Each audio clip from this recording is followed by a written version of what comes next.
ఇక చూడండి, మోషే 40 దినాలు కొండెక్కాడంట ప్రార్థన చేయడానికి. ఎన్ని దినాలు? ఆ చివరి కూర్చున్నాడు గట్టిగా చెప్పండి, గట్టిగా. ఇక్కడ కూడా ఇటోళ్ళు కూడా చెప్పండి ఒకసారి. ఇలా చూపించండి 40 దినాలు. కొంతమంది 5 చూపిస్తున్నారు. రైట్, హల్లెలూయా. 40 దినాలు దేవుడు అన్నాడట, అయ్యా మోషే నువ్వు కొండ మీదకి రానే నీతో మాట్లాడాలంటే దేవుడు చెప్పిన మాట ప్రకారం మోషే చెప్పాడు, ఈ కొండను ఎవరు ముట్టుకోవద్దు.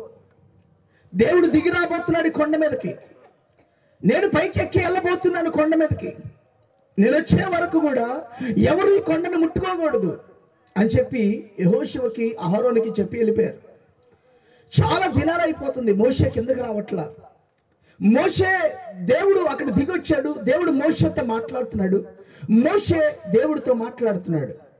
ఈరోజు వాక్యం కేవలం విశ్వాసులకి మాత్రమే కాదు, ఇక్కడ దరిదాపుల్లో వాక్యం వినబడుతున్న ప్రతి సంఘ కాపరికి, ప్రతి సంఘానికి కూడా ఈ రాత్రి దేవుడు వాక్యాన్ని ఇస్తున్నాడు.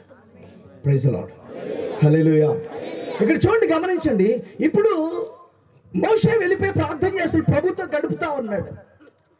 కింద ఇశ్రాయేల్ ప్రజలు ఉన్నారు, అహరోను ఉన్నాడు, యెహోషువ ఉన్నాడు. అందరేమో చూశారు, వెయిట్ చేశారు. మోషే రావట్లా. ఎవరు రావట్లా? గట్టిగా.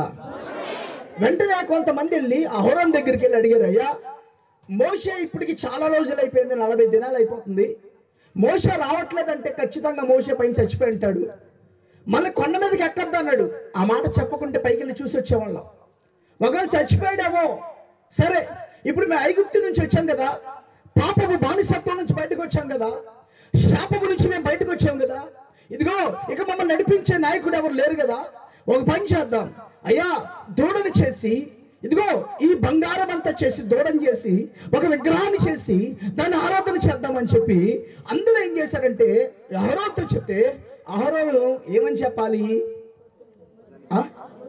గట్టిగా అయ్యా వద్దొద్దు, మీరు 480 సంవత్సరాల బానిసత్వం నుంచి దేవుడు బయటికి తెచ్చాడు, ఆ విగ్రహారాధన మీకొద్దు, ఆ యొక్క పాపపు యొక్క శాపకరమైన జీవితం మనకొద్దు, వద్దని చెప్పాల్సిన అహరోను అన్నాడట, బంగారం తీయండి బయటికి అన్నాడట. ఏం తీయమన్నాడు? గట్టిగా బంగారం తీయమన్నాడట. మీకు అర్థమయ్యే భాషలోనే చెప్తా. ఈ ప్రజలకి, ఇక్కడున్న ప్రజలకి ఎలా అర్థమవుతుందో నాకు చాలా సంవత్సరాల నుంచి తెలుసు, మీకు అర్థమయ్యే భాషలో చెప్తా. ఇది విని వదిలేసేది కాదు, సినిమా చూసి 3 గంటలు సంతోషించి వెళ్ళిపోయేది కాదు. వాక్యం మన జీవితానికి ఇస్తాడు దేవుడు, మనం మారడానికి ఇస్తాడు, మన మనస్సులు మార్చుకోవడానికి ఇస్తాడు, మన తలంపులు మార్చుకోవడానికి ఇస్తాడు, మన ఆలోచన పద్ధతులు మార్చుకోవడానికి ఇస్తాడు. అది మనం తీసుకొని మనలో ఉన్న చెడుని వాక్యం ద్వారా విడిచిపెట్టేయాలి. Praise the lord. ఇక్కడ చూడండి, ఇప్పుడు దేవుడు ఆ ఇశ్రాయేల్ ప్రజలు అహరోనుతో చెప్తే అహరోను వద్దనాలి, వద్దయ్యా ఈ విగ్రహాలను వద్దు, మనం చేయకూడదు అలాల్సిన అహరోను వారి తప్పుద్రోవలో పట్టించాడు, తప్పుద్రోవలో నడిపించాడు. తీయండి బంగారం తీయండి, మనం దూడం చేద్దాం, ఒక విగ్రహాన్ని చేసుకుందాం, ఆరాధన చేద్దాం. చూడండి, గమనించండి. ఎప్పుడైతే ఈ మాట చెప్పాడో అందరూ తీసేశారు బంగారాన్ని. వాళ్ళ చెవులుకున్న బంగారం, ముక్కులుకున్న బంగారం అన్నిటికీ తీసేశారు. నాకు ఆశ్చర్యం ఏంటంటే ఇప్పుడు కూడా అర్థం కాదు, సాతాను సంబంధమైన కార్యాలకు డబ్బులు బాగా వస్తాయి, దేవునికి సంబంధించిన వాటికి చాలా మందికి చేతులు రావు. ఆడపిల్లలకి ఖర్చు పెట్టడానికి డబ్బులు వస్తాయి, తాగడానికి డబ్బులు వస్తాయి. దేవుని పిల్లలు క్రైస్తవులు డీజేలు పెట్టడానికి డబ్బులు వస్తాయి, కానీ దేవుని పరిచర్య జరిగించడానికో, సంఘాలు కట్టబడ్డానికో, దేవుని రాజ్య విస్తరణకో డబ్బులు రావు, తీయడానికి రావు. ఇక్కడ చూడండి, వీళ్ళు వాడి చేతులకున్న బంగారాన్ని తీసేశారు, ముక్కులకున్న బంగారం తీసేశారు, అన్ని తీసేసి ఇచ్చారు దూడం చేయమని. చేశారు. మొత్తానికి వారు ఏదో షేప్ చేద్దాం అనుకున్నారు, అది ఏదో షేప్ అయ్యి దూడైంది మొత్తానికి. అక్కడ కరెక్ట్గా వాళ్ళు అనుకోని చేయలేదట, అనుకోకుండా వచ్చిందనే రాయబడింది అక్కడ కూడా. వాళ్ళు ఏమనుకో, సరే ఏదో ఒకటి కదా. యెహోషువ చూస్తున్నాడు అన్ని, వద్దయ్యా. యెహోషువ వెనకాల నుంచి చెప్తున్నాడు, వద్దు, ఈ పని వద్దు, ఈ పని చేయొద్దు, మన దేవుని బిడ్డలో ఇలా చేయకూడదు అని చెప్తున్నా అహరోను ప్రోత్సాహంతో చేశారు విగ్రహారాధన. సరే స్టార్ట్ చేశారా, బాగానే ఉంది. అంతే, ఇంకా పాటలు, సంగీతం స్టార్ట్ చేశారు. ఏంటిది? గట్టిగా సంగీతం స్టార్ట్ చేశారు. సంగీతం స్టార్ట్ చేశాక ఎవరికి నచ్చినట్టు వాళ్ళు ఎగురుతున్నారు, గంతులేస్తున్నారు, పాటలు పాడుతున్నారు, పిచ్చి కేకలేస్తున్నారు. అసలు అక్కడ జరిగేది దైవిక భయము వారిలో లేదు. దేవుడు చూస్తే ఒప్పుకోడు, దేవుడు క్షమించడు అనే భయం లేదు వారికి. అసలు నచ్చినట్టు చేస్తారు. అక్కడ రాయబడిన ఒక మాట నేను చదివి వినిపిస్తాను. 18వ వాక్యం. అతడు అది జయధ్వని కాదు, అపజయధ్వని కాదు, సంగీత ధ్వని. Praise the Lord. ఏమండి, దేవునికి ఇష్టమైన సంగీతం ఒకటి ఉంది, ఇష్టం లేని సంగీతం కూడా గట్టిగా చక్కగా పాటలు పాడి అందరూ ప్రభువుని ఆరాధించే సంగీతం దేవుడు ఇష్టపడతాడు. కానీ క్రిస్మస్ రోజు 25వ తారీఖు రాత్రి ప్రార్థన అయిపోయాక, చర్చ అయిపోయాక ఒక డీజే పెట్టి పిచ్చి సంగీతం పెట్టి డాన్సులు వేస్తారు చూడండి, అది దేవుడు ఇష్టపడని సంగీతం. అది చాలా డైరెక్ట్గా నేను చెప్తున్నాను. ఈవెన్ మా చర్చిలో ఎవరైనా, నేను బాప్తిసం ఇచ్చిన వారైనా, ఇలాగ పెళ్ళి అయిపోయిన వెంటనే ఒకళ్ళు అన్ని జనులు చేసుకుంటే చేసుకునేవాడి, వారికి నేనేం వ్యతిరేకం కాదు. దేవుని బిడ్డలతో చెప్తున్నాను ఈ మాట. దేవుని బిడ్డలకి ఈ రాత్రి దేవుడు ఇస్తున్న సందేశం ఇది. ఇది నా సొంత మాటలు కాదు, పరిశుద్ధాత్మ దేవుడు క్లియర్గా చెప్పమని చెప్పిన మాట. ఇది చాలా క్లియర్గా చెప్పమని చెప్పిన మాట. ఎవరన్నా వచ్చి అన్నయ్య మాకు పెళ్లి చేయాలి మీ చేతులతో అంటే ఒకటే చెప్తాను. రాత్రి ఉదయం పరిశుద్ధ వివాహం జరిగాక రాత్రి మేము డాన్సులు వేస్తాం, పిచ్చి కేకలు వేస్తాం అని డీజేలు పెట్టుకుంటే ఆ వివాహానికి నేను రాను, నన్ను పిలవద్దు. బిందులు తెచ్చి మందు పోస్తాం అంటే నేను రాను, నన్ను పిలవద్దు. అలాగ చాలా పెళ్ళిళ్ళు జరిగినాయి, చాలా పెళ్ళిళ్ళకి నేను రాలా. ఇక్కడే కురిగంలో శంకర్ బ్రదర్ నేను వచ్చారు, ఈరోజు వచ్చారు అని తెలియదు.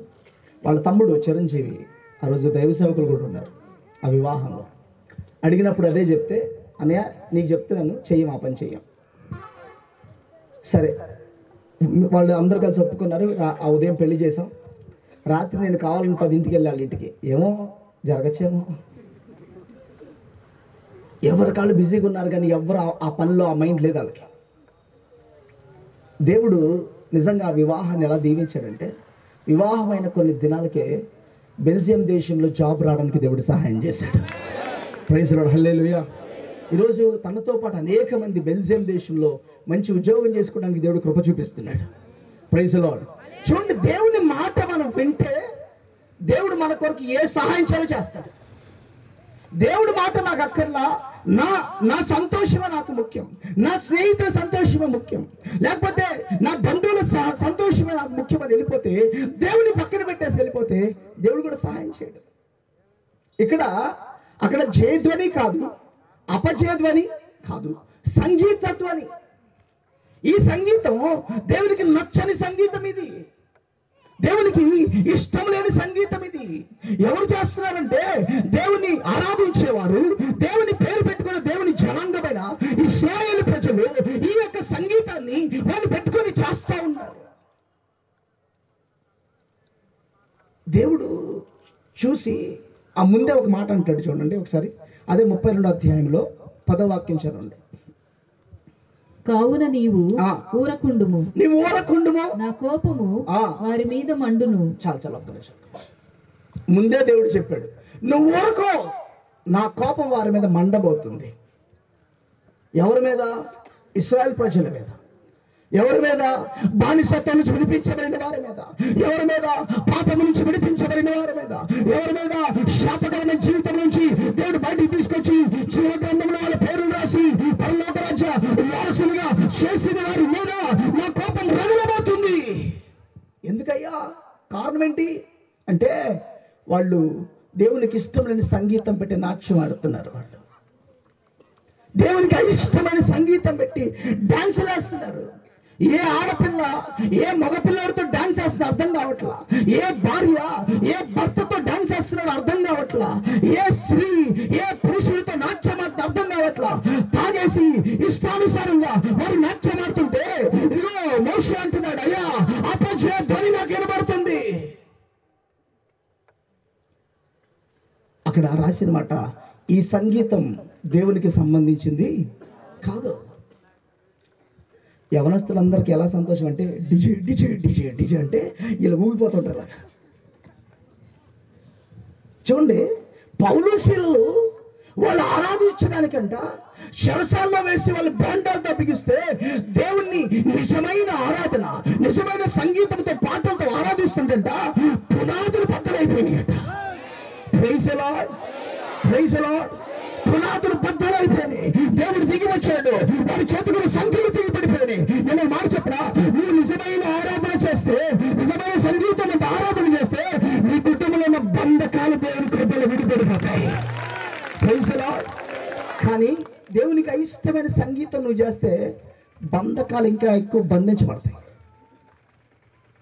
ఒక ఆడపిల్ల ఫంక్షన్ జరిగితే దేవుని బిడ్డలతో చెప్తున్నాను ఈ మాట, ఆ రాత్రి ఖచ్చితంగా పెట్టకపోతే డీజే కుదరదు. ఆ డాన్సులు చేసేటప్పుడే సైతాన్ ఆవరిచ్చేస్తుంది పిల్లలు. తెలుసా మీకు ఆ విషయం? ఆవరిచ్చేస్తుంది పిల్లల్ని. యవనస్తుల జీవితాల్లోకి అది ఎంటర్ అయిపోద్ది. ఎందుకు? ఆ సంగీతం దేవుంది కాదు, వాడిని సంతోషపరిచే సంగీతం అది. ఒక బ్యాడ్ స్పిరిట్ ఒకటి ఉంది, దానికి క్రైస్తవుడు అని లేదు, హిందూ అని లేదు, ముస్లిం అని లేదు, ఎవరినన్నా పాడు చేస్తుంది. అది ఆత్మ ఎవరినన్నా పాడు చేస్తుంది. ఆత్మకి కావాల్సింది ఏంటి తెలుసా? ఎవరు చెడిపోతారా, ఎవరు పిచ్చి డాన్సులు వేస్తారా, ఎవరు ఎలా బ్రతుకుతారా, దానికోసం వెయిట్ చేస్తూ ఉంటది. అక్కడ జయధ్వని కాదు, అపజయధ్వని, సంగీత ధ్వని. ఈ సంగీత ధ్వనికి దేవుని కోపం వచ్చేసింది. ఫస్ట్లో మన పిల్లలు పంపించాడు కొన్ని వీడియోస్. అన్నయ్య మా ఊర్లో డీజే జరిగిందండి, చూడండి ఎలా వేస్తున్నారు డ్యాన్సులు మన వాళ్ళు. పబ్లిక్లో ఉన్నా కాబట్టి కొంచెం మామూలుగా మెల్లిగా గౌరవంగా చెప్తున్నాను, కానీ అది మా చర్చిలో అయితే తోలు తీసేసాను ఒక్కొక్కడికి. దేవుని సన్నిధిలోకి వచ్చాక నువ్వెవరో నీకు అర్థం అవ్వాలి. నువ్వు ఏ గొప్ప దేవుణ్ణి ఆరాధిస్తున్నావు నీకు అర్థం అవ్వాలి. ఎంత పరిశుద్ధులైన దేవుణ్ణి ఆరాధిస్తున్నారు మీకు అర్థం అవ్వాలి. Praise the Lord, praise the Lord. ఒక అపజయ ధ్వని కాదు, జయ ధ్వని కాదు, ఇది సంగీత ధ్వని. దేవునికి అయిష్టమైన సంగీత ధ్వని ఇది.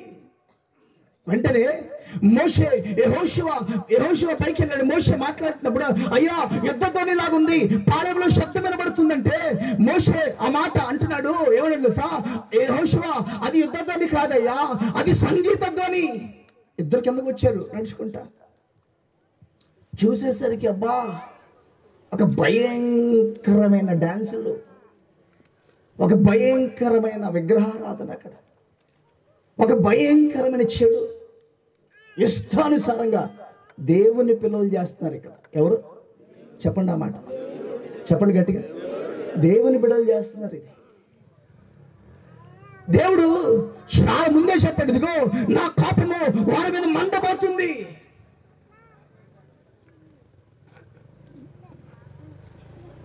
దేవుడు ఆ మాట చెప్తే అర్థం కాల మోషకి. దిగి వచ్చాక అందరు విగ్రహారాధన, మొత్తం ఆ దూడ పెట్టుకుని డ్యాన్స్లు వేస్తున్నారు. మోషే చేతిలో 2 రాతి పలకలు ఉన్నాయి. ఏమున్నాయి?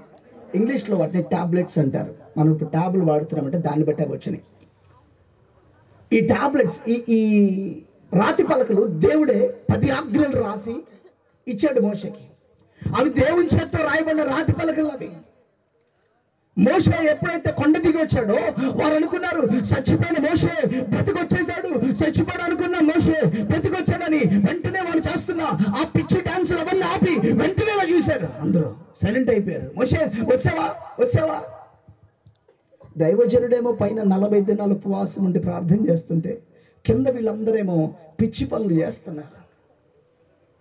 ఈరోజు ఆత్మ సంబంధమైన దైవజనుల గురించి నేను మాట్లాడుతున్నాను. ఈరోజు లోకపరంగా డబ్బు సంపాదించుకున్న దైవజనుల గురించి కాదు, ఆత్మ సంబంధం దైవజనుల గురించి మాట్లాడుతున్నా.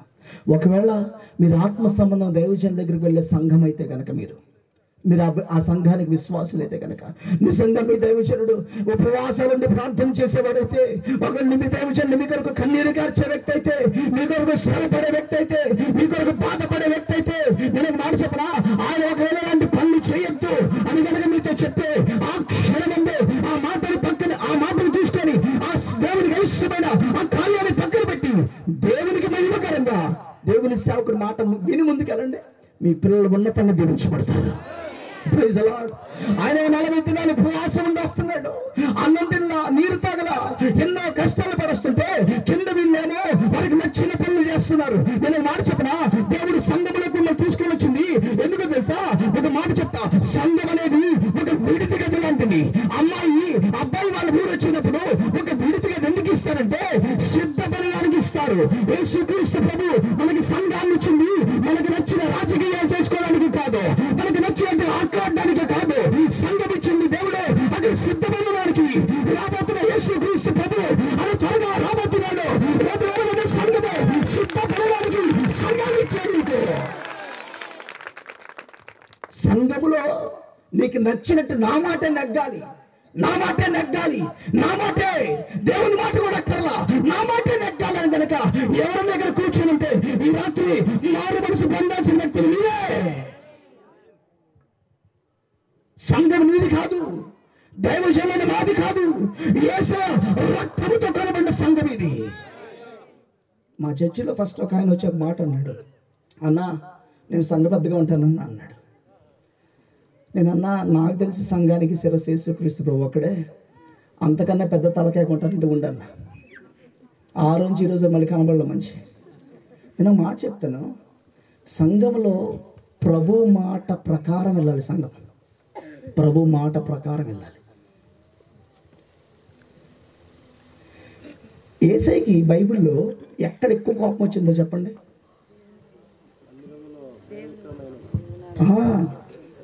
మందిరంలో వ్యాపారం జరుగుతుంటే ఆయన బ్రతికిన 33 సంవత్సరంలో ఎక్కడా కోపం రాలా. ఎక్కడ వచ్చిందో తెలుసా? సంఘాన్ని, ఇదిగో ఇది నా మందిరం, దీన్ని మీరు దొంగగా చేశారు, ఇక్కడ వ్యాపారం జరుగుతుంది, నా ఇష్టం, నా చిత్తం, నా వాక్యం సిద్ధపాటు జరగడం ఆగిపోయి వ్యాపారం జరుగుతుందని చెప్పి వెంటనే దేవుడు యేసయ్య ఒక కోణ పట్టుకొని ఒక భయంకరమైన కోపంతో కోణ పెట్టి తరిమాడు. సంఘాన్ని మీకు ఇచ్చింది, దైవ సేవకు 40 దినాలు ప్రార్థన చేసి వస్తుంటే వీళ్ళు ఇక్కడుండి నచ్చిన పనులు చేస్తున్నారు. సంఘం అనేది ఒక విడిది గది. ఏ గది? వరుడైన యేసుక్రీస్తు మధ్య ఆకాశంలోకి వచ్చే సమయానికి అనబడిన సంఘం అనబడిన మనం సిద్ధపడడానికి మాత్రమే సంఘానికి వెళ్ళాలి. సిద్ధపడడానికి మాత్రమే మనం చర్చిలో కూర్చోవాలి. వాక్యం ద్వారా దేవుడి రాజు ఈ రోజు నాతో ఏం మాట్లాడుతున్నాడని ఆ మాట కోసం ఎదురు చూసే సంఘాలుగా యేసునామములో ఈ ప్రాంతాల సంఘాలు మారునుగాక. హల్లెలూయా. అలాంటి విశ్వాసులుగా మారునుగాక, అలాంటి దేవుని బిడ్డలుగా మారునుగాక. చూడండి, గమనించండి. కిందకు వచ్చి చూసరికి మోషేకి చాలా బాధ అనిపించింది. 40 days నేను ప్రభుతో గడిపొచ్చా, 40 దినాలు నేను ప్రభుత్వం గడిపొచ్చా, వీళ్ళు నచ్చినట్టు వీళ్ళు చేస్తున్నారండి. వెంటనే ఆ రాతి పలకలు తీసుకోరండి, అందరూ చూద్దాం ఒకసారి. ఆ రాతి పలకలు తీసుకొని ఏ బంగారంతో దూడం చేశాడో దాని మీద ఇసిరి కొట్టాడు మోషే. భూమి బద్దలైపోయింది, అనేక మంది దాంట్లో పడి చచ్చిపోయారు. ఒక మాట గమనిద్దామా? కేవలం అంతమంది దేవుని కోపానికి పాత్రవడానికి కారణం సంగీత ధ్వని. సంగీత ధ్వని. తప్పుగా అనుకోద్ది మాట నేను చెప్తున్నాను. ఒక దైవజనరాలు నా దగ్గరకు వచ్చాయా, నా కొడుకు పెళ్ళికి ఏం డ్యాన్స్ వేసామో తెలుసా? డీజే పెట్టి ఏమి డ్యాన్స్ వేసామో తెలుసా? పిల్లలు యవనస్తులు రెచ్చిపోయారయ్యా ఒక్కొక్కలో. నేను అన్నాను, నీ టైంకి అయిపోయిందమ్మా. దేవుడికి ఇచ్చిన పని మానేసి నువ్వు నచ్చిన పని చేస్తున్నావు. కరెక్ట్గా 1 రోజులకి ఊరి వాళ్ళ చర్చిని ముగించేశారు, ఏ కారణం లేకుండా. నీకు దేవుడు సంఘాన్ని ఇచ్చింది, దేవుడు మనకిచ్చిన ఈ జీవితాన్ని, మనల్ని సంఘంలో ఉంచింది మనకు నచ్చినట్టు చేసుకోమని కాదు, దేవునికి నచ్చినట్టుగా చేయమని. Praise the Lord, praise the Lord. చూడండి, గమనించండి. ఒక మాటని చదివి మళ్ళీ వాక్యంలోకి వస్తాం. మొదటి పేతురు రాసిన పత్రిక 4వ అధ్యాయం 3వ వాక్యం చదువుతాం. మనము పోకిరి శాస్త్రలు, దురాశలు, మద్యపానము, అల్లరితో కూడిన ఆటపాటలు, తాగుబోతుల విందులు, చేయదగని విగ్రహ పూజలు, మొదలైన వాటి యందు నడుచుకొనుచు అన్ని జనుల ఇష్టము నెరవేర్చుచుండుటకు గతించిన కాలమే చాలు. గతించిన కాలమే చాలు. హల్లెలూయా. నువ్వు ప్రభువుని నమ్ముకున్నావు, ఒకసారి దేవుని నమ్ముకున్నావు, యేసయ్యని నమ్ముకున్నావు అంటే, సంఘంలో నువ్వు చేర్చబడ్డావంటే, సహోదరి ఒక్క నిమిషం చాలా జాగ్రత్త విందా వాక్యాన్ని. గడిచిన జీవితం అయిపోయింది, పాతవి గతించిపోయింది, సమస్తము గట్టిగా సమస్తం కొత్త అయిపోయింది. ఇక నువ్వు పాతవి చేసావు, ఏం చేసావు? పోకిరీ శాస్త్రం చేసావు దేవుళ్ళలోకి రాకముందు. ఇక నువ్వు దేవుళ్ళలోకి వచ్చాక ఆ పోకిరీ శాస్త్రాలు నీలో ఉండకూడదు. ఆడపిల్లల్ని ఎగతాళి చేసే జీవితం ఉండింది, అది ఇప్పుడు నీకు ఉండకూడదు. ఆ పోకిరీ శాస్త్రాలు నీ జీవితంలో దేవుడికి కనబడకూడదని దేవుడు తన వాక్యం ద్వారా హెచ్చరిస్తున్నాడు నిన్ను. తర్వాత చూడండి, దురాశలు ఏంటంటే, గట్టిగా దురాశ. ఆశపడ్డం వేరే, నీది కాంది నువ్వు ఆశపడ్డం దురాశ. బైబిల్లో నాకు ఆశ్చర్యకరమైన ఒక వాక్యం ఏంటంటే, అసూయ పడినోడు కూడా పరలోక రాజ్యం చేద్దంట. అసూయ పడినోడు ఏంటి? ఇంకొకరు బండి కొనుక్కుంటే లోపల వస్తుంది చూసారు కొంతమందికి. ఇంకోటి ఎవరు మంచి చీర కట్టుకుంటే ఒకరికి వస్తుంది చూసారు లోపల. మనం పెట్టం వాళ్ళకి, మనం కష్టపడడం వాళ్ళ గురించి మనం ఏం చేయి, వాళ్ళు ఏదైనా చేసుకొని కొనుక్కుంటే మనకేమొస్తుంది? గట్టిగా. ఏ ఆశది ఇది? గట్టిగా దురాశ కలిగిన వాళ్ళు కూడా దురాశ అంటున్నారు, జాగ్రత్త. Praise Lord. దురాశ. తర్వాత చూద్దాం, మద్యపానము. ఏంటంట? నువ్వు దేవుళ్ళలోకి రాకముందు నువ్వు మద్యపానిగా ఉన్నావు, మందు తాగావు, నీకు నచ్చినట్టు బ్రతికావు. కానీ ఇప్పుడు దేవుడు తన వాక్యం ద్వారా చెప్తుంది, గతించిన కాలము అది చేసింది, ఇక చాలు, ఇప్పుడు నువ్వు చేయడానికి వీల్లేదు. దేవుని రాజ్యంలో ప్రవేశించిన వాళ్ళ లిస్టులో మద్యపానుల గురించి కూడా రాయబడింది. త్రాగుబోతులు దేవుని రాజ్యంలో గట్టిగా ప్రవేశించరు. తర్వాత చూద్దాం ఒకసారి, అల్లరితో కూడిన, ఈ పాయింట్ కోసం ఇవన్నీ చదివించా. ఏంటిది? అల్లరితో కూడిన, గట్టిగా. బైబిల్లో ఎక్కడుందో చూపించండి అంటారు కదా కొంతమంది, వాళ్ళకి చూపిస్తున్నాను ఇప్పుడు. కొన్ని దేవుడు అన్ని క్లియర్గా రాస్తే బైబిల్ భూమికి ఆకాశానికి సరిపోదు. జీన్స్ ప్యాంట్ వేసుకోమని ఎక్కడ బైబిల్లో రాసిందా? మరి ఎందుకు వేసుకుంటున్నారు? హలో, అవన్నిటి విషయంలో మాత్రం బాగా మాట్లాడతాం. సిగరెట్ తాగొద్దని బైబిల్లో ఉందా? సిగరెట్ పెట్టి మీద ఉంది, కనబడుతుంది. ఇంకేం కావాలి? నువ్వు తాగితే ఎలా అయిపోతావు? అక్కడే బొమ్మతో సహా పెట్టాడు, అయినా తాగుతావు. ఇక్కడ రాయబడిన మాటలు ఇంకా బలంగా తీసుకోవాలి కదా మనం. అల్లరితో కూడిన ఆటపాటలు, నువ్వు అల్లరిగా చేస్తూ ఆటలాడుతూ పాటలు పాడుతూ ఒక సంగీతాన్ని చేస్తున్నావు చూసావా? నీ ఇంట్లో, మీ ఇంట్లో జరుగుతున్న శుభకార్యాలు చేస్తున్నారు చూసారా? దేవుడు అన్నాడు, అల్లరితో కూడిన ఆట పాటలు నీ జీవితంలో కానీ, నీ కుటుంబంలో కానీ, నీ సంఘంలో కానీ ఉండడానికి వీల్లేదు.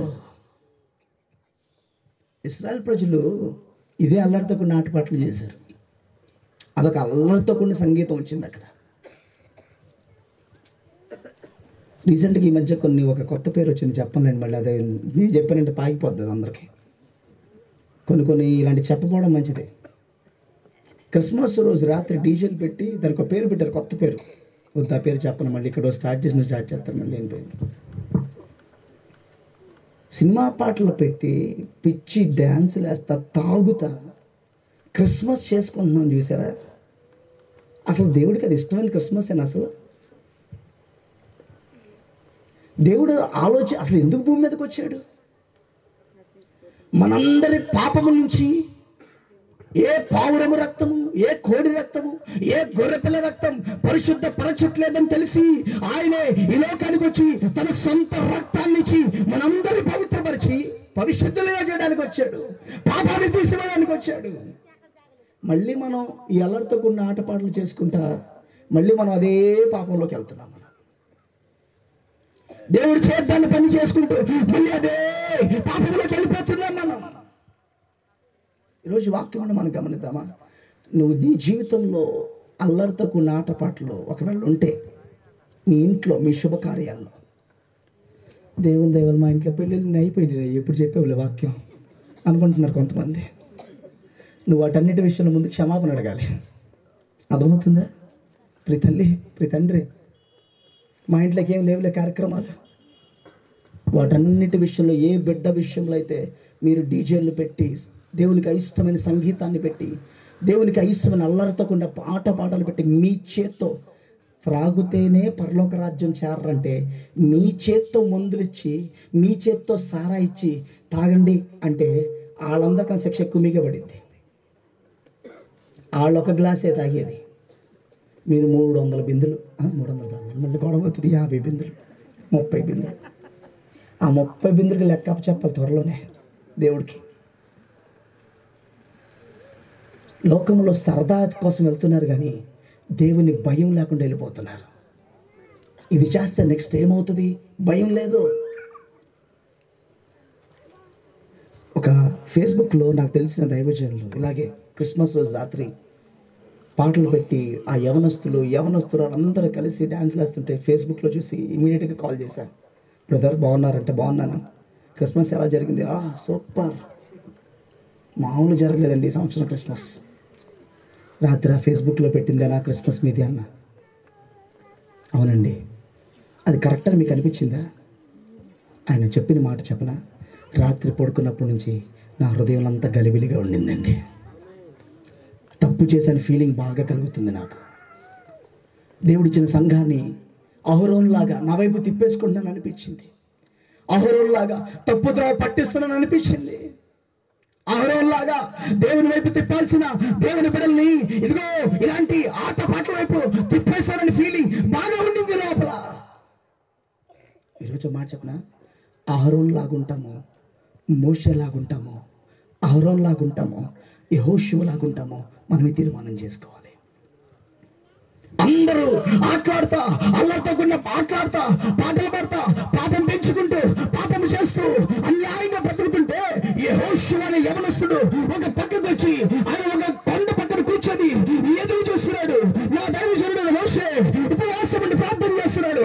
ఆయన వస్తాడు, ఆయన కొరకు ఎదురు చూస్తారు. నేను ఆ పాపము నేను చేయను, నేను ఆ తప్పు నేను చేయను, ఆ సంగీతం నేను చేయను, దేవునికి ఇష్టమైన అల్లరితో కూడిన ఆటపాటలు నేను చేయనని ఒక్కడి యవనస్తుడు ఒక పక్కన కూర్చున్నాడు. హల్లెలూయా!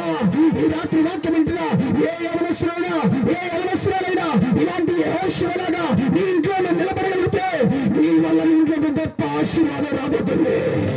హల్లెలూయా! ఒక్క యవనస్తులు లెగాలి, ఒక్కొక్క ఇంటికి ఒక్కొక్క యవనస్తులు లెగాలి, ఒక్కొక్క ఇంటికి ఒక్కొక్క యవనస్తులు లెగాలి, యెహోషువ లాంటి యవనస్తులు లెగాలి. అమ్మ చెప్పచ్చు, మన ఊర్లో ఇదో పద్ధతి, మన పెద్దలు ఒప్పుకోరు అంటారు. అప్పుడు ఆ యవనస్తులు గట్టిగా నిలబడాలి. అమ్మా, మన దేవుని నమ్ముకున్న వాళ్ళు మనకొద్ది అని చెప్పేవాళ్ళు ఒక్కళ్ళే కాదు. దేవునికి మన విషయంలో కోపం ఎప్పుడు వస్తుంది చెప్పనా? 5 ఒక్కళ్ళు కూడా నోరెత్తి దేవుని పక్షాన్ని మాట్లాడకపోతే దేవుని కోపం వస్తుంది. మీ ఇంట్లో ఉన్న 4 కానీ, మీ ఇంట్లో ఉన్న 5 కానీ, 6 కానీ, ఇంకా కొన్ని ఇళ్లలో 12 మంది ఉంటారు. ఆ 12 మంది అయినా కానీ ఇంట్లో ఒక్కళ్ళన్నా ప్రభుపక్షాన్ని నిలబడే వాళ్ళు లేకపోతేనే ఆ ఇంటి వాళ్ళ మీద కోపం వస్తుంది దేవునికి. నానా ఇది చేసే తప్పు, ఇది వద్దు, అమ్మా ఇది మనకు కరెక్ట్ కాదు, ఇది తప్పు అని చెప్పాల్సిన వాళ్ళు కూడా చెప్పకుండా అన్నిటికీ సహకరించేశారనుకోండి, అప్పుడు అక్కడ రాయబడిన మాట ప్రకారం దేవునికి కోపం ఏమైందంట, వారి మీద మండిందంట. అహరోను చెప్పాలి, ఎంత భయంకరమైన స్థితిలో నుంచి 420 సంవత్సరాల బానిసత్వం నుంచి దేవుడు తెచ్చాడు కదా మిమ్మల్ని. ఫరోతో ఎన్ని గొడవలు చేసి తీసుకొచ్చాడు మిమ్మల్ని. అసలు నాకు ఆశ్చర్యం ఏంటంటే దేవుని లిస్టులో అహరోను లేడు. దేవుని లిస్టులో ఎవరిని వెళ్ళమన్నాడు దేవుడు? మోషేని వెళ్ళమన్నాడు. వెళ్ళి ఫరోతో మాట్లాడమంటే నేను నోటి మాన్యం గలవాడిని అయ్యా, నేను నత్తివాడిని అయ్యా అన్నందుకు ఎవరిని ఏర్పాటు చేసుకున్నాడు? అహరోను ఏర్పాటు చేసుకున్నాడు. ఇప్పుడు ఈయన ఎలా అనుకోవాలి? దేవుని కృప నా మీద ఉండింది అనుకోవాలా లేదా?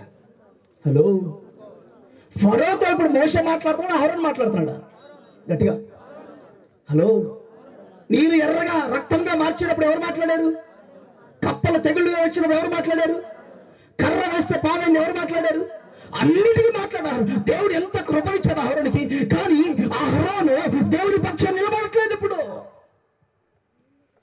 మీ కుటుంబాన్ని ఏ స్థితి నుంచి ఏ స్థితిలో పెట్టాడు దేవుడు? అర్హత లేని కుటుంబాన్ని పెట్టాడు దేవుడు. మీ కుటుంబాన్ని ఈరోజు గొప్ప స్థానం. మా దేవుని పక్షాన్ని నిలబడుతున్నారు మీరు? మా ఊరోళ్ళు మమ్మల్ని వెలివేస్తారండి. వెలివేయని, వెళ్ళిపో.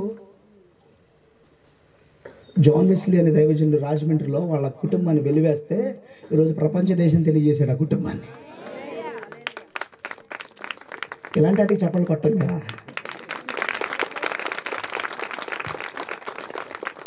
ఏమండి, మేము కనుక ఈ పని ఒక్కటి చేయకపోతే, నువ్వు దేవునికి భయపడుతున్నావు, మనిషికి భయపడుతున్నావు. ఒకసారి ఆలోచించుకో. ఒకసారి అహరోను దేవుని పక్షాన మాట్లాడాల్సినాడు ఇశ్రాయేలు ప్రజలు తప్పుతో పట్టిస్తున్నాడు.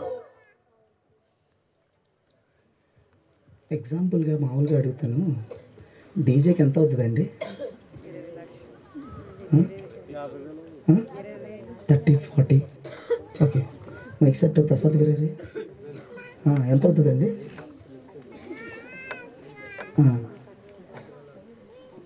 మాత్రం కాదు, మామూలుగా ఆఫర్ ఇవ్వద్దు. కనీసం 40,000 అవుతుందా? సరే, 25 నుంచి స్టార్ట్ అయ్యి వాళ్ళకి నచ్చినట్టుగా 40. ఒక్కసారి ఒక మాట అంటాను, 40,000 ఏ రోజున మీ చర్చికి తీసుకెళ్ళి ఇచ్చారా దేవునికి? హలో హలో, చాలామంది చూడండి, అమ్మాయిలకి ఖర్చు పెడతారు, బాగా డీజేలు ఖర్చు పెడుతున్నారు, బిందులు తీసుకొచ్చి వాటికి ఖర్చు పెడుతున్నారు, ముక్కులకి చెవులకి వాటికి బాగా ఖర్చు పెడుతున్నాం. దేవుని రాజ్య విస్తరణ కోసం మనం ఎంత పెడుతున్నాం అసలు? అంటే మీరు పాపం వైపు వెళ్ళిపోతున్నారు, మీ ధనాన్ని కూడా పాపానికే ఖర్చు పెడుతున్నారు. ఈరోజు ఒక మాట విందామా? దేవుడు ఇది వద్దు అన్నప్పుడు మనం ఆపగలిగితే, అహరోను ఆ రోజు ఒక్క మాట, అయ్యా వద్దయ్యా, మీరెంత భయంకరమైన దీనస్థితిలో, బానిసత్వంలో, చిగటగల మంటి ఊబిలో ఉంటే దేవుడు దాని నుంచి మిమ్మల్ని బయటికి తీసి ఆయన రక్తంతో మిమ్మల్ని కడిగి మిమ్మల్ని పరిశుద్ధపరిచి ఈ క్రీస్తునే బండ పైన మిమ్మల్ని నిలబెట్టాడు కదా, మీరు ఎలా ఉండాలి? అసలు ఈ ఆలోచన మీకు రాకూడదు. అనాల్సిన అహరోను నేనుంటాను, జరిగించండి అన్నాడు. నేను మాట చెప్పనా, కొంతకాలం కూడా జరగల. దేవుడు అహరోన్ని పక్కన పెట్టేశాడు. ఆ సైన్యపు అధికారం అంతా కూడా ఇశ్రాయేలు ప్రజలు నడిపించడానికి ఎవరికి ఇచ్చాడు అధికారం? గట్టిగా చెప్పబడి మహిమపడతాం. నీకు ఇచ్చిన స్థానం దేవుడిది, దేవుడిచ్చింది. ఒక్క మాట జాగ్రత్తగా గమనిద్దాం. కొంతమంది బిడ్డలను దేవుడిస్తే, అమ్మా నేను ఆఫీస్కి వెళ్తాను, నాకు ఎదురు రావాలంట. వెళ్ళేటప్పుడు చిన్న ప్రార్థన చేసుకుని వెళ్తారా? కూతురు ఎదురు రావాలా చెప్పండి? గొడవలు అయిపోతాయి భాస్కర్, అన్నీ మాట్లాడి ఉంటారు. పబ్లిక్ ఇది, చర్చి లోపల అయితే ఇంకా బాగుండేది. ఒకసారి గమనిద్దాము. ఉద్యోగం ఇచ్చింది దేవుడు, బిడ్డలు ఇచ్చింది దేవుడు, స్థితి స్థానం ఇచ్చింది దేవుడు. ఒక మాట చెప్తా, చాలామంది బిడ్డలను చూసి ఇదే ఆశీర్వాదం అనుకుంటారు. నేను మాట చెప్పిన, బిడ్డలు ఇచ్చిన దేవుణ్ణి మనం ఎప్పుడైతే నిజంగా చూస్తామో అప్పుడు వాళ్ళు ఆశీర్వదించబడతారు. ఇల్లుని చూసి, ఇల్లు నాది, మా ఊర్లో మాదే గొప్ప ఇల్లు, ఆ ఇల్లు చూసి ఆశీర్వాదం అనుకోవద్దు. ఆ ఇల్లు ఇచ్చిన దేవుణ్ణి నిజంగా చూసినప్పుడే నిజంగా నువ్వు ఆశీర్వదించుకునే వ్యక్తివి. Praise the Lord. వాహనాలు, అధికారం, చదువు, ఉన్నతమైన స్థానం, గొప్ప స్థానం అన్ని ఇచ్చింది దేవుడు. అవి చూసి దేవుడు ఇచ్చిన వస్తువుల్ని, ఈ అలోక సంబంధమైన క్షయమైన వాటిని చూసి ఆశీర్వాదం అనుకోవద్దు. అది ఇచ్చిన దేవుని ఎప్పుడైతే చూస్తారో అప్పుడే మీ కుటుంబం నిజంగా ఆశీర్వదింపబడిన కుటుంబం.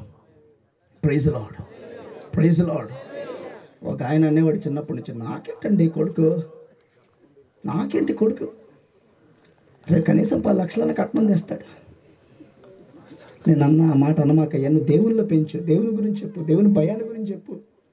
లేదండి మావాడు అసలు తిరగలేదు, మా పిల్లవాడండి చీడ్చి కొడుతున్నాడు ఇప్పుడు. హలో, ఎలాగా? గట్టిగా చెప్పండి. ఒకసారి ఒక ప్రార్థనకి వెళ్తే ఆ యవనస్తుడు వచ్చి వాళ్ళ అమ్మని అడిగాడమ్మా సినిమాకి వెళ్తానమ్మా అన్నాడు. టక్కన తీసి డబ్బులు ఇచ్చేసింది. అమ్మ నాకు వచ్చేటప్పుడు తాగి రావాలి అంటే తల్లి తీసేస్తుంది డబ్బులు. వద్దురా, ఇది మంచిది కాదురా ఒక్క మాట చెప్పలేదు, నా చెవులతో విన్నా. ఇచ్చింది, తాగాడు. మొదటి నెల బాగానే, 2 నెలలు బాగానే ఉన్నాడు. 3 నెలల నుంచి తాగాడు, అమ్మనే తంతాడు. ఇప్పుడు దేవుడు మనకి ఏదైతే ఇచ్చాడో, బిడ్డలనైనా, ఒకవేళ ఆస్తి అయినా, అంతస్తు అయినా, లేకపోతే ఇల్లు అయినా, అది ఏదైనా అది దేవుడు ఇచ్చాడు. అది ఎప్పుడు మర్చిపోకూడదు. మనం దేవుడిచ్చిన దాని విషయంలో మనం చాలా జాగ్రత్త, భయం కలిగి ఉండాలి. నీ బిడ్డలు రేపు ఉన్నతంగా దీవించబడాలంటే మీ బిడ్డల వివాహాల్లో కానీ, మీ బిడ్డల యొక్క కుటుంబాల్లో కానీ, మీ బిడ్డల యొక్క భవిష్యత్తులో కానీ ఎక్కడ కూడా దేవునికి ఇష్టమైన సంగీతం ఎక్కడా కూడా వినపడకూడదు. హల్లెలూయా, హల్లెలూయా. ఏ సంఘములో కూడా దేవునికి ఇష్టమైన సంగీతం వినపడకూడదు. ఏ దేవచన కుటుంబంలోనైనా దేవునికి ఇష్టమైన సంగీతం వినపడకూడదు. పాపపు శబ్దం దేవునికి వినపడకూడదు. చూడండి, దేవుడు చూసి వెంటనే చూడండి, అహరోన్ అంత గొప్ప స్థానంలో, నెక్స్ట్ మోషే తర్వాత ఇశ్రాయేల్ సేనను నడిపించాల్సిన అహరోను, ఫరోను ఎదిరించిన అహరోను ఇప్పుడు దేవుని లిస్టులోనే లేడు. యెహోషువని అంటాడు, యెహోషువ ఇశ్రాయేల్ ప్రజలకు నువ్వు నడిపించయ్యా, నేను మోషేకు తోడనట్లు నీకు కూడా నీ ఎదుట ఎవరు కూడా నిలబడలేరు. Praise the lord. నీ బిడ్డలు ఈ వాగ్దానాలు పొందుకోవాలి. Praise the Lord, praise the Lord. సంఘముతో కలిసి ఉపవాస ప్రార్థనలో పాల్గొనండి. మీరు మీ కుటుంబం సంఘములో కలిసి, దైవజనులతో కలిసి ఇదిగో గొప్పగా అనేక పనుల్లో తిప్పండి మీ పిల్లల్ని, వాళ్ళు దీవించబడతారు. ఫస్ట్లో మా చర్చిలో ఎవరొస్తున్న పనికి రమ్మంటే అన్నయ్య పెద్ద పిలిచేస్తున్నాడు అనేవాళ్ళు. నా మైండ్లో ఆలోచన ఏంటంటే, వీళ్ళు ఖాళీగా ఉంటే ఏదో తప్పు చేయాలనిపిస్తుంది వీళ్ళకి. ఎవరో ఫ్రెండ్స్ తీసుకెళ్తారు, అదే చర్చికి పిలిస్తే చర్చిలో పని చేసుకొని దీవించబడతారు. అలా అలవాటైన వాళ్ళు ఈరోజు బయటికి వెళ్ళి ఏదైనా పని చేయమని చేయట్లా, టైం అయిపోగానే చర్చికి వచ్చేస్తున్నారు. చూడండి, గమనించండి. ఎప్పుడైతే ఎవరన్నా ఖాళీగా ఉంటేనే సమస్య అవుతాం. చర్చిలో అయినా కుటుంబంలో అయినా ఖాళీ లేకుండా ఏదో పని వాళ్ళకుంటే వాళ్ళకి ఎప్పుడు తప్పు చేయాలనిపించదు. దేవుని వాక్యంతో వాళ్ళని ఎప్పుడు నింపుతూ ఉండాలి. Praise the Lord. Hallelujah, hallelujah. చూడండి, గమనించండి. దేవుడు మనకిచ్చిన స్థానం ఇంకా నెక్స్ట్ లెవెల్కి వెళ్ళాలి. దేవుడు మనకిచ్చిన కృప నెక్స్ట్ లెవెల్లోకి వెళ్ళాలి. దేవుడు మనకిచ్చిన బిడ్డల యొక్క భవిష్యత్తు నెక్స్ట్ లెవెల్స్కి వెళ్ళాలి. కానీ పడిపోయి దేవుని చేత, దేవుని కోపంతో శపించబడిన పిల్లలుగా మన బిడ్డలు ఎవ్వరు కూడా మార్చబడకూడదు. దాని కొరకు తల్లిదండ్రులు కూడా బలంగా దేవుని విషయంలో నిలబడాలి. Praise the Lord. ఏం చేయాలి? ఏం చేయాలి? పాటలు నేర్పించాలి, బలంగా ప్రార్థన చేయించాలి. ఏం చేయించాలి?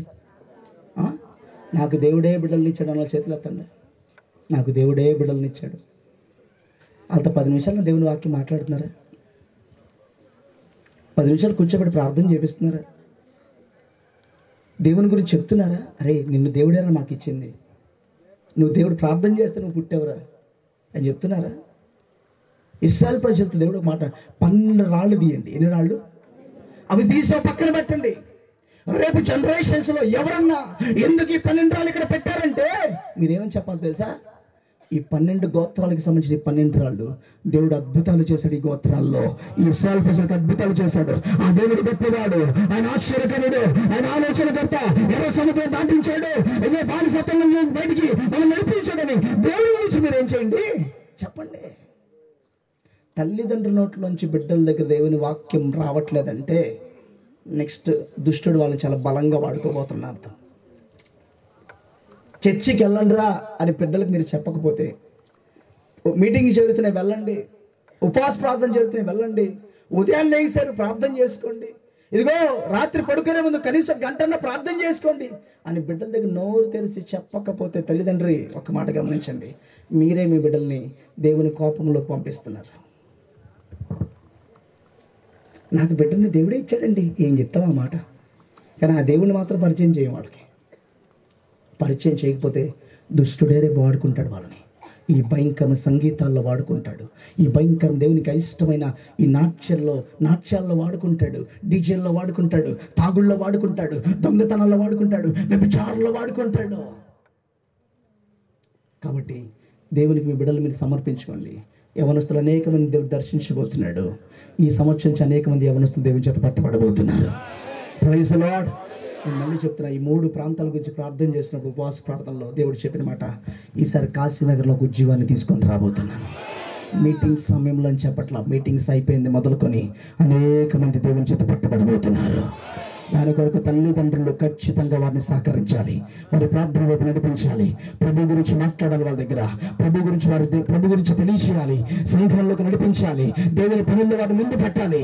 అప్పుడే ఆయన ముందుగా ఉంటాడు మీ బిడ్డల విషయంలో. తల ఉంచుదాం, ప్రార్థన చేసుకుందాం.